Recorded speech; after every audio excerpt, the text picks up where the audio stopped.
Hello again.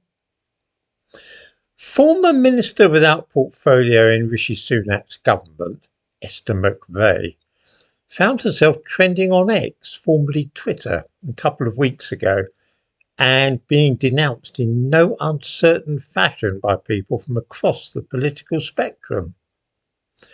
The reason was that she had transgressed against the one rule which holds good in the modern world amongst almost everybody, no matter what their ethnicity, religion, or political allegiance. Her offence was that she stood accused of being flippant about the Holocaust and using it to make a political debating point about a trivial subject. In short, she was thought not to have shown proper respect for the Jews who died in places like Auschwitz and Treblinka, and this was treated as a serious matter. What actually happened was that she quoted a supposed poem, I'll talk about that in a moment, which has been connected with the Holocaust, and she used it apropos of the proposed ban on smoking outside public houses. Nobody ever dares to speak lightly of the Holocaust. It is political suicide. But even anything connected with the subject has now acquired some kind of sanctity and must also be treated carefully. In Esther McVey's case, it was what is often described as a poem by a man called Martin Niemöller. I'm sure that everybody watching this will be familiar with the wretched thing. It reads as follows. First they came for the communists, and I did not speak out because I was not a communist.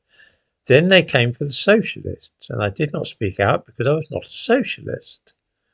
Then they came for the trade unionists, and I did not speak out because I was not a trade unionist. Then they came for the Jews, and I did not speak out because I was not a Jew. Then they came for me, and there was no one left to speak out for me. There really is something exquisitely amusing about the idea of anybody regarding this awful production as being worthy of respect. For one thing, the man who supposedly wrote it was a fanatical anti-Semite who loathed Jews and had been a dedicated supporter of Hitler.